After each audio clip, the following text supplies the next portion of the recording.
மும்மொழி கொள்கையை மையமாக கொண்டு வரும் 2026ஆம் ஆண்டு தேர்தலை எதிர்கொள்ள வேண்டும் என்று பாஜகவிற்கு சவால் விடுக்கிறேன் என்று முதல்வர் ஸ்டாலின் தெரிவித்துள்ளார். இது தொடர்பாக அவர் வெளியிட்டுள்ள அறிக்கையில், மரங்கள் அமைதியை விரும்பினாலும் காற்று ஒருபோதும் சும்மா இருப்பதில்லை. நாம் நம் பணியை மட்டும் செய்து கொண்டிருந்த போது மத்திய கல்வி அமைச்சர்தான் நம்மை தூண்டிவிட்டு தொடர் கடிதங்களை எழுத வைத்தார். அவர் தன் இடத்தை மறந்துவிட்டார். ஹிந்தி திணிப்பை ஏற்கும்படி ஒரு மாநிலத்தையே அச்சுறுத்த துணிந்தார். தன்னால் வெற்றி பெற முடியாது ஒரு போரை துண்டியதற்கான எதிர்விளைவை இப்போது சந்தித்து கொண்டிருக்கிறார். தேசிய கல்விக் கொள்கையில் உள்ள பெரிய முரண்பாடு என்னவென்றால், இதனை நிராகரிக்கும் தமிழகம் இதன் இலக்குகளை ஏற்கனவே அடைந்துவிட்டது.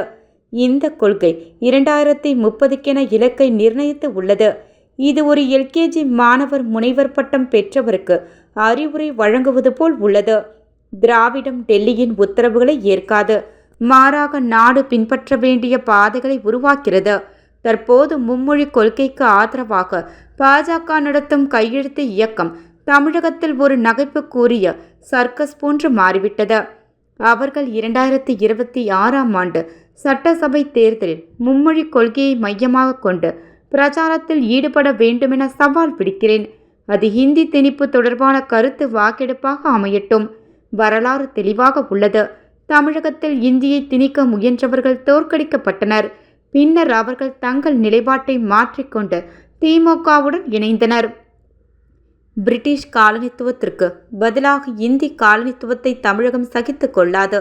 திட்டங்களின் பெயர்கள் முதல் மத்திய அரசு நிறுவனங்களுக்கான விருதுகள் வரை இந்தியாவில் பெரும்பான்மையாக இருக்கும் இந்தி பேசாதவர்களை மூச்சு திணறடிக்கும் அளவிற்கு இந்தி திணிக்கப்பட்டு உள்ளது. மனிதர்கள் வரலாம் போகலாம், ஆனால் இந்தியாவில் இந்தி ஆதிக்கம் தகர்க்கப்பட்டு பல காலம் கழிந்த பிறகும் அதற்காக முன்னிலையில் நின்றது தமிழகம்தான் என்பதை வரலாறில் நினைவு வைத்திருக்கும். இவ்வாறு அவர் கூறியுள்ளார்.